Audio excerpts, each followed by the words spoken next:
Hey everyone, you know that feeling when you walk into a room and just instantly feel good?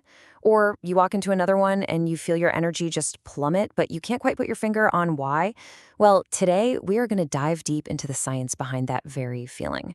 We're looking at a pretty wild new idea that tries to explain the hidden vibe of the spaces we live in. And it all kicks off with one simple question. It's something we've all felt, right? You're in a certain library and you feel super focused. Or maybe there's a cafe that just sparks your creativity. Well, other places just feel off. Turns out this isn't just in your head.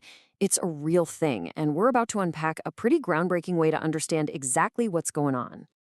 All right, let's get right into the central mystery, the vibe of a room. For the longest time, we've tried to explain this feeling with stuff we can easily see and measure. We might say, oh, the lighting in here is terrible, or, the air is so stuffy. And look, while those things absolutely matter, a new research paper is suggesting that they're just tiny pieces of a much, much bigger puzzle.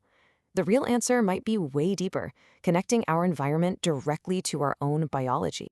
And that leads us to the missing piece of the puzzle, us, the state of our own bodies.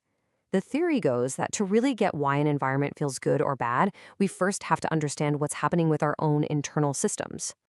The huge concept here is something called biological coherence. Now, a really great way to think about it is to picture all of your body's systems, your heart, your breathing, your brainwaves, as this giant internal orchestra. When they're all playing together, perfectly in sync and in harmony, that's what we call high coherence. And this just lays out the difference perfectly. High coherence, that's when you feel focused, calm, healthy.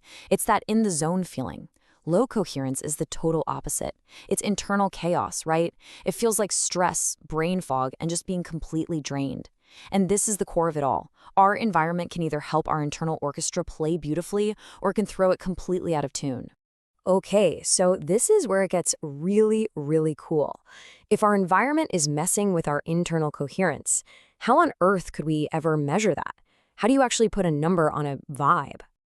This is the big question the source paper is trying to answer. What if we could get past these subjective feelings and build a real framework to quantify how a space is impacting our biology? Well, this paper proposes a tool that does exactly that. It's called the Environmental Entropy Equation. Now, I know, don't let the name scare you off. The main idea is actually pretty straightforward. It's all about measuring the amount of chaos, or entropy, in a space that our body has to constantly fight against. So the equation breaks this environmental chaos down by looking at three key things. First up is M for materials. Think about the difference between the predictable, harmonious quality of natural wood versus the kind of chaotic, synthetic nature of plastic.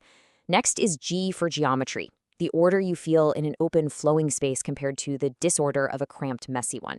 And last, E for electromagnetism, all the informational chaos, that electronic noise coming from our phones, our Wi-Fi, all of it.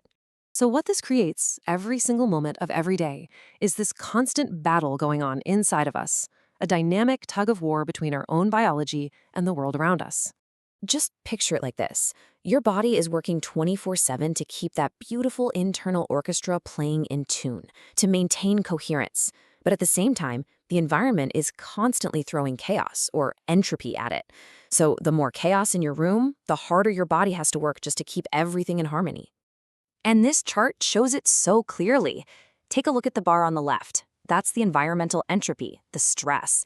When that level gets higher than your body's ability to recover and restore itself, that's the bar on the right, your coherence plummets. And that is when you start to feel drained, scattered, and stressed out. You're basically losing that tug-of-war. So this is a fascinating theory, right? But what can we actually do with it?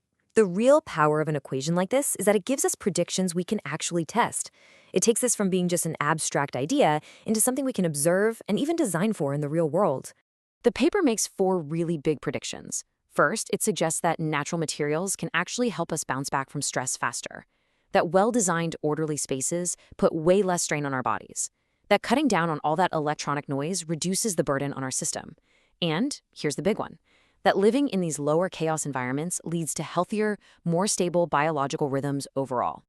And the potential applications here are just huge. I mean, imagine architects designing buildings that are scientifically proven to improve your health.